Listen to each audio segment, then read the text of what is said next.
Morning, I'm Tabriz Akhtar and this is your science class. In my last class, I didn't explain you all the question answers of chapter number 9. So in this class, I'm going to cover all the question answers and the explaining of all the question answers of chapter number 9. So let us start from question number 1. Here we have explain the importance of the reproduction in organisms में reproduction का importance हमें बताना है. Reproduction is essential for existence and continuity of the life and species. तो existence के लिए बहुत ज़्यादा ज़रूरी है. अगर रिप्रोडक्शन नहीं होगा तो एग्जिस्टेंस ही ख़त्म हो जाएगा. अगर हम किसी भी स्पीसीज़ की बात करें, अगर हम बात करें कैट की, अगर उनमें रिप्रोडक्शन नहीं होगा यानी बच्चे जन्म नहीं लेंगे तो एक समय बाद जो स्पीसीज़ है कैट की वो ख़त्म हो जाएगी. It ensures the continuation of similar kinds of individual. तो किसी भी टाइप के इंडिविजुअल हैं या किसी भी टाइप की स्पीसीज़ है तो उनका कंटिन्यूएशन इंश्योर करता है. कौन इंश्योर करता है? यही रिप्रोडक्शन इंश्योर करता है. अगर रिप्रोडक्शन नहीं होगा तो कंटिन्यूटी ख़त्म हो जाएगी. Question number 2 is describe the process of fertilization in human beings. Human being में फर्टिलाइजेशन कैसे होता है? In the process of fertilization sperms come in contact with an ova that means egg. तो इसमें फर्टिलाइजेशन ह्यूमन में ऐसा होता है कि जो स्पर्म होता है वो किसके कांटेक्ट में आता है? एग के कांटेक्ट में आता है. वन ऑफ द स्पर्म में फ्यूज़ विद द एग. और बहुत सारे स्पर्म्स होते हैं तो उसमें से कोई एक या दो स्पर्म, सिर्फ एक ही स्पर्म जो है वो एग के साथ फ्यूज़ हो जाता है यानी मिक्स होता है, मिल जाता है. And the nuclei of the sperm and the egg fuse to the form single nucleus. तो दोनों के न्यूक्लियाई मिक्स होकर एक सिंगल न्यूक्लियस बना लेते हैं. The fertilization takes place inside the female body. तो ये फर्टिलाइजेशन जो होता है वो फीमेल बॉडी के अंदर होता है. और ये क्या हो रहा है? और ये जो मैंने कहा अभी फ्यूज़न होता है और दो न्यूक्लियस दोनों के अलग अलग एक न्यूक्लियस में मर्ज हो जाते हैं. तो ये जो सिंगल न्यूक्लियस बनता है उसको कहते हैं जाइगोट. ठीक है, उसको क्या कहते हैं? जाइगोट कहते हैं. फर्टिलाइज्ड एग होता है उसी को जाइगोट भी कह सकते हैं. ठीक है. And in human being the fertilization takes place inside the female body known as internal fertilization. तो inside the female body fertilization होता है इसीलिए इसको कहते हैं इंटरनल फर्टिलाइजेशन. नेक्स्ट क्वेश्चन है define asexual reproduction. 2 methods of sexual reproduction. The mode of reproduction in which only a single parent is involved. सिर्फ single parent की ज़रूरत पड़ती है ऐसा जो रिप्रोडक्शन होता है उसको हम कहते हैं असेक्सुअल रिप्रोडक्शन. और इसमें कोई फ्यूज़न नहीं होता. ठीक है. इसमें क्या होता है? There are mainly 2 methods. इसकी 2 मेथड्स है. उस मेथड्स में आपको पता चल जाएगा कि क्या होता है. तो अमीबा के बारे में देखेंगे तो क्या होती है? अमीबा अपने आप ही डिवाइड हो जाती है. बाइनरी फिजन होता है इसमें. Single parent is divided into 2 equal individual cells as in amoeba. जैसे कि अमीबा में होता है कि एक पेरेंट जो होता है वो अपने आप ही 2 में डिस्ट्रीब्यूट हो जाता है या फिर टूट जाता है. ठीक है.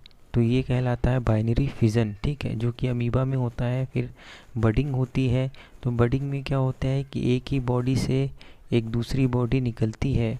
ठीक है. The organisms develop a bulge called bud which further develops into adult organism.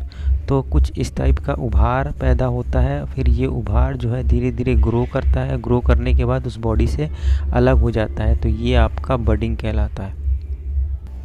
Next question है give 2 differences between a zygote and photos. Photos और जायगोट में डिफरेंस बताना है. तो it is a single celled. Zygote क्या होता है? Single celled होता है और कंटेन्स ओनली 1 सेल क्योंकि इसमें एक ही सेल होती है. It is multi sailed. और ये फोटस में क्या होगा? आपका मेन डिफरेंस है ये मल्टी सेल होता है. इसमें मैनी सेल्स यानी बहुत सारी एक से ज़्यादा सेल होती हैं. और जायगोट में लिखते हैं it is form by the fusion of male gamete और स्पर्म एंड फीमेल गेमेट और ओवा.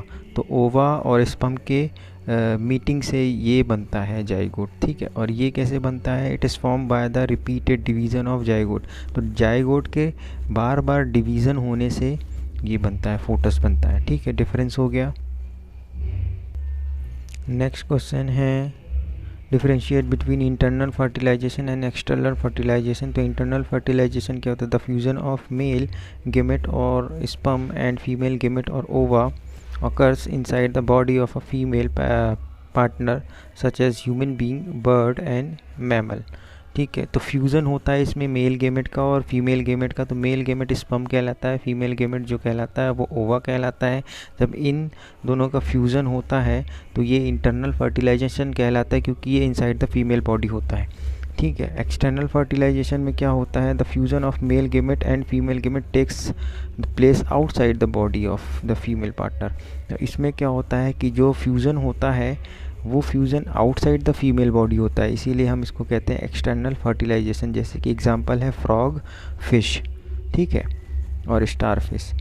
सेकेंड पॉइंट है the female partner lays either fertilize egg or a fully grown young one. तो इसमें क्या होता है जो फीमेल पार्टनर जो होते हैं वो या तो वो एग ले करते हैं यानी अंडे देते हैं, या फिर यंग वन या फिर बच्चे देते हैं। The female partner discharges unfertilised eggs. लेकिन इसमें क्या होता है? एक्सटर्नल फर्टिलाइजेशन में जो एग्स फर्टिलाइज होते, जो एग्स हैं वो बाहर निकाले जाते हैं यानी डिस्चार्ज किए जाते हैं, जो कि अनफर्टिलाइज्ड होते हैं, यानी उसको बाद में फर्टिलाइज किया जाता है, ठीक है। थर्ड पॉइंट है offspring have high chance of survival. तो इसमें सर्वाइवल के चांस ज़्यादा होते हैं। जो भी ऑफस्प्रिंग होते हैं यानी जो भी एग्स निकल रहे हैं या फिर यंग वन जो है तो पैदा हो रहे हैं, उनके चांसेस ऑफ सर्वाइवल ज़्यादा होते हैं। लेकिन इसमें जो एग डिस्चार्ज हुए हैं वो अभी फर्टिलाइज़ नहीं हुए, उसके बाद फर्टिलाइजेशन होता है या नहीं होता है, प्रॉब्लम होती है उसके बाद, तो इसमें चांसेस बहुत कम हो जाते हैं। जैसे कि मैंने बताया था कि बहुत सारे एग जो है डिस्चार्ज किए जाते हैं, उसमें से कुछ ही एग जो है फर्टिलाइज़ हो पाते हैं, कुछ जो है तो या तो स्ट्रीम ऑफ वेव जो स्ट्रीम ऑफ वाटर जो नहीं होती, जो वाटर के पानी के बहाव से बह गए, या फिर कोई और एनिमल्स जो हैं तो उन अंडों को खा लिया गया। तो ऐसे बहुत सारे चांसेस होते हैं जिसकी वजह से वो वेस्ट हो जाते हैं, तो कुछ ही बचते हैं, ठीक है। तो सर्वाइवल चांसेस में कम होता है। 9 क्वेश्चंस हो गए, 2 क्वेश्चन और हैं। In which female reproductive organ does the embryo get embedded. तो कौन सा पार्ट होता है फीमेल का, ठीक है, कौन सा ऑर्गन होता है जहाँ पे एम्ब्रियो जो होते हैं एम्बेडेड होते हैं, यानी एम्ब्रियो जाके चिपक जाते हैं, तो ये यूटेरस होता है, ठीक है। नेक्स्ट क्वेश्चन है what is Metamorphosis, give example. Metamorphosis क्या होता है, इसका एग्जांपल देना है। The transformation of larva into an adult involving sudden and abrupt changes in the body of an animal during the life cycle of an invertebrate और amphibian is called Metamorphosis. तो Metamorphosis के बारे में मैंने बताया था कि जो ट्रांसफॉर्मेशन ऑफ बॉडी होता है किसी भी लार्वा का, है ना, या कोई भी ऐसे बच्चे का जो कि एनिमल से मिल रहा है या किसी भी एम्फीबियन से मिल रहा है, तो उसमें जो उसके लार्वा में सडन चेंजेस आ जाते हैं। जैसे कि मैंने फ्रॉग के लार्वा में बताया था कि एक स्टेज से दूसरी स्टेज में जब पहुंच रहा है तो अचानक से इतने चेंजेस आ जाते हैं कि पहली वाली स्टेज में जो था ना उसके हाथ समझ में आ रहे थे, ना पैर समझ में आ रहे थे, ना आगे की कुछ पीछे की बॉडी समझ में आ रही थी, लेकिन दूसरी स्टेज में अचानक से सारी बॉडी समझ में आने लगती है, यानी विजिबल हो जाती है, दिखने लगती है, बाहर आ जाती है। तो ये जो अचानक से चेंज आते हैं, तो इस टाइप के जो चेंज होते हैं तो यही ट्रांसफॉर्मेशन कहलाता है लार्वा का, वो मेटामॉर्फोसिस कहलाता है, ठीक है। तो मेटामॉर्फोसिस का एग्जांपल भी देने हैं, तो एग्जांपल में फ्रॉग है और बटरफ्लाई है, ठीक है। इसके डायग्राम आपके बुक में अवेलेबल है। तो ये सारे क्वेश्चन हो गए जो कि मैंने एक्सप्लेन नहीं किए थे, और अभी इसका एक्सप्लेनेशन का वीडियो आप ध्यान से देख लीजिए, एंड देन फिर नेक्स्ट क्लास में हम नेक्स्ट चैप्टर स्टार्ट करेंगे। Thank you.